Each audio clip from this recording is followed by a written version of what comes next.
Welcome to a seminar on the art of simplicity, ladies and gentlemen. Simplifying our lives and work processes is a highly valuable skill in a world that frequently seems overly complex.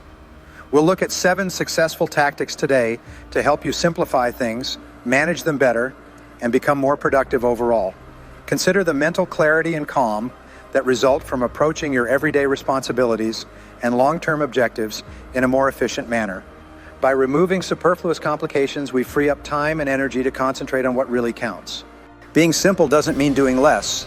Rather, it means doing what we do more effectively and purposefully. Come along as we explore useful, doable tactics that will simplify your thinking, help you set priorities, and make it easier for you to accomplish your goals. Together, let's explore the ideas that will revolutionize your outlook on life and work and make everything easier and more fulfilling.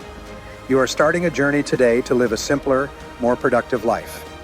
Together, with open minds and a resolve to simplify and improve every area of our life, let's walk down this path. Remember, the person you see is the person you will become. Keep that image in your mind until you become that person in your reality. With your ideal vision clear, now set specific goals in terms of your work life. Imagine you have the ability to produce any quality or quantity of work you desire. What would it be? What are your specific goals and objectives for your work and personal life? Motivation requires a motive. You must be clear about why you are doing what you are doing. Why do you work as hard as you do? What do you really want to achieve? What is the fastest and most direct way to get from where you are to where you want to go? What additional knowledge and skills will you need to double your productivity and perform at your best? Become an expert in time management. Read the books, listen to the audio programs, and practice until you become one of the most productive people in your business. What habits and behaviors would be most helpful for you to develop to increase your productivity? Focus on developing habits of results orientation, focus, concentration, discipline, and perseverance. These then become internal motivators and drivers for high performance. My favorite organizational principle for high productivity is single handling. This requires that you focus exclusively on one thing, the most important thing, all day long until it is complete. Once you have programmed this work habit into yourself, you will be amazed at how much you can get done. The daily habits of planning, setting priorities, and then starting immediately on your most valuable task will help you more than anything else in time management. You can develop these habits by practicing them over and over until they become automatic. What daily activities should you practice to ensure you perform at your best? Keep a checklist of time management principles and review it periodically. Make sure you are always working on the most valuable use of your time. Finally, what action commitment will you make as a result of what you have just learned? What specific action will you take to increase your productivity, performance, and output? Whatever it is, do it now. Time management is really life management, personal management, self-management. People who value themselves highly allocate their time carefully and think a lot about its use. When you love your life, you love every minute of it. You are very careful about misusing or wasting any of the precious minutes and hours of each day. Effective people plan their time in small time segments. They think in terms of 10 and 15-minute blocks. They plan each day in detail and in advance. They make every minute count. As a result, they achieve much more than the average person and feel much better about themselves. When you begin to manage your time and life more carefully, you begin to place a higher value on every minute and every hour. You begin to place a higher value on yourself and your life as well. The better you manage your time, the more you like and respect yourself. And the more you like and respect yourself, the better you manage your time. Each reinforces the other. The law of increasing returns is your friend. The more you use and practice these time management principles, the better and easier they will become for you. You will achieve more and better results. You will see continuous improvements in your effectiveness and results. In a few days or weeks, you will be amazed at how much more productive you are. This is a wonderful time to be alive. The incredible pace of change we are experiencing today is creating more opportunities and possibilities for us than we ever could have imagined. You have more choices in more areas than ever before, and the number of available options is expanding every week and every month. At the same time, you are overwhelmed with more tasks and responsibilities than ever before.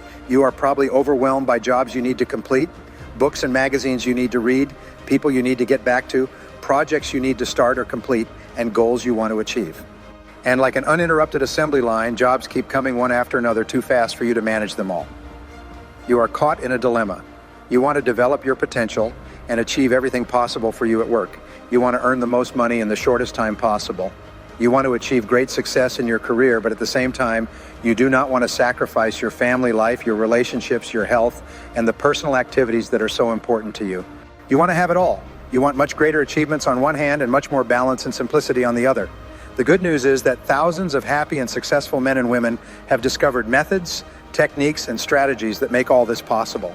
And anything that others have done within reason, you can do as well. For example, a woman in my advanced training program, a single mother, was earning just over $30,000 a year when she started applying these principles to her work and life. She was working between 70 and 80 hours a week and was completely overwhelmed by the need to be more successful in her career while spending enough time with her daughter. Within 5 years of starting this focal point process, she increased her income to over $300,000 a year and reduced her work week to 42 hours. Her formula was simple. She devoted herself to getting better and better at the 2 or 3 activities that contributed the most value to her work. At the same time, she delegated, outsourced, and eliminated everything else.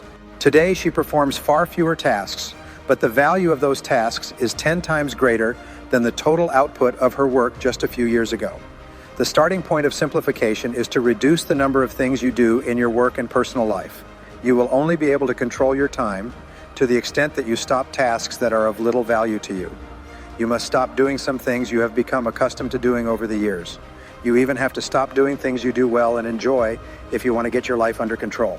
After years of study and experimentation, I developed my own complexity law to apply to time management and simplification.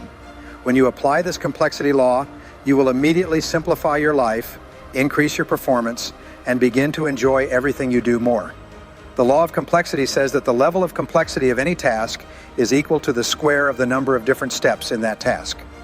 Complexity is defined as the potential for higher costs, longer time, or more errors.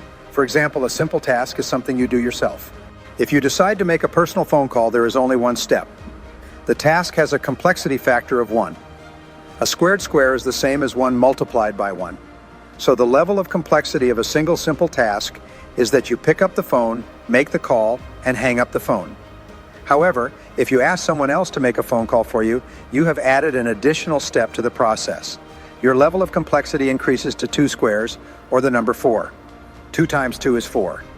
This means that the potential increase in time, the costs involved, and the potential for errors or misunderstandings have now gone from 1 with a single step to 4 with 2 steps.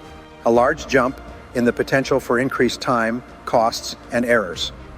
However, suppose you ask someone else to ask a third person to make the phone call for you. Now you have 3 steps. This equals a level of complexity of 3 squared, or 9. 3 times 3 equals 9. The potential for increased time, increased expenses, and increased misunderstandings or errors has now jumped from a level of complexity of 1 if you make the call yourself to a level of complexity of 9.